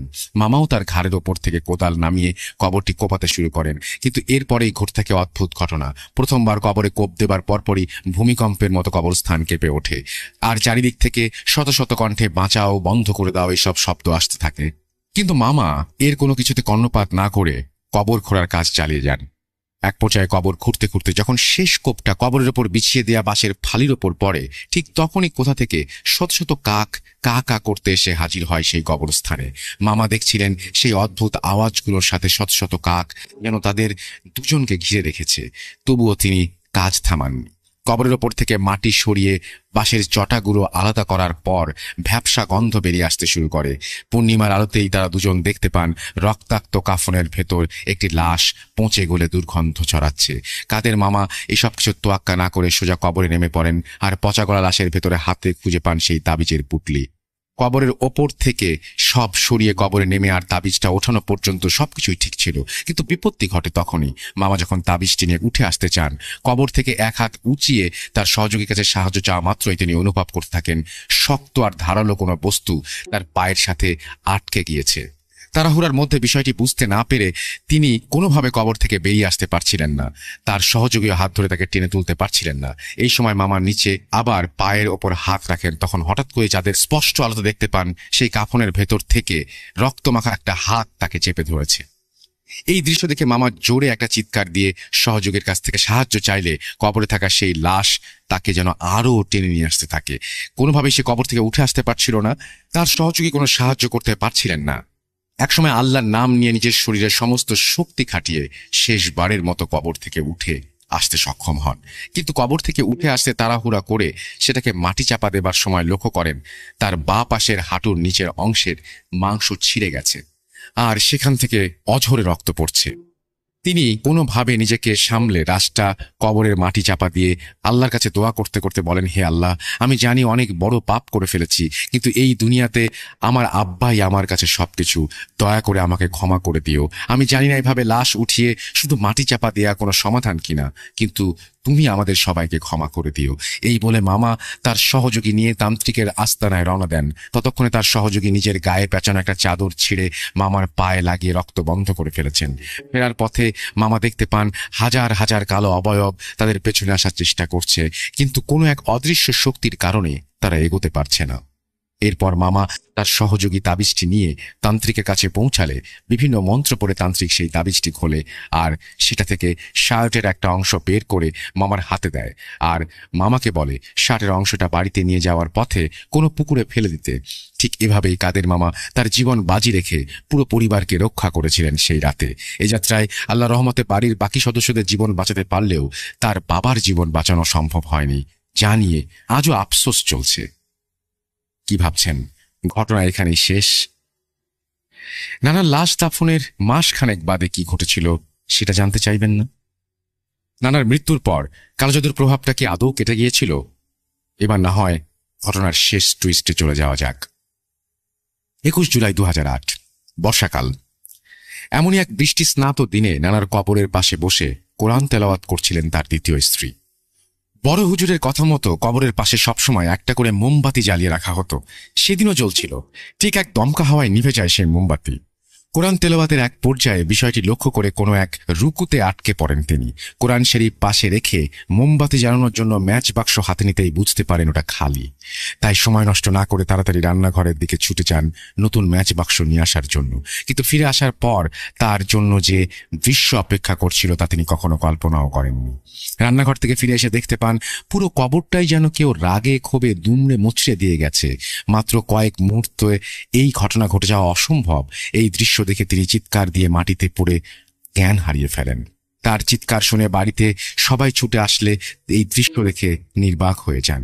কাদের মামা দৌড়ে কবরের কাছে গিয়ে কংক্রিটের টুকরোগুলো সরিয়ে খুঁজতে থাকেন তার আব্বাকে, কিন্তু কবরে কোনো লাশ নেই। ছোট মামা তখন নিজের কাজে আবার দেশের বাইরে চলে গিয়েছিলেন, তাই বড় মামা যেন এসবের কোনো কুল কিনারা খুঁজে পাচ্ছিলেন না। তাই তিনি রবিউল মামাকে সাথে নিয়ে আবারও শ্মশানে গেলেন বাবার খোঁজ করতে। কোথাও নেই। নিরাশ হয়ে বাড়ি ফিরে অসুস্থ হয়ে পড়েন কাদের মামা। বাড়ির লোকেরা সবাই মিলে বড় হুজুরের সাথে এ ব্যাপারে যোগাযোগ করলে তিনি খোঁজ নিয়ে জানান কাশেম সাহেবের মৃত্যুর পরও তার ওপর থেকে কালো জাদুর প্রভাবটা পুরোপুরিভাবে কাটেনি। হিন্দু চিন্তির মূল উদ্দেশ্যই ছিল কাশেম সাহেবকে তার সাথে নিয়ে গিয়ে জ্যান্ত পোড়ানো, কিন্তু এটা সম্ভব হয়নি।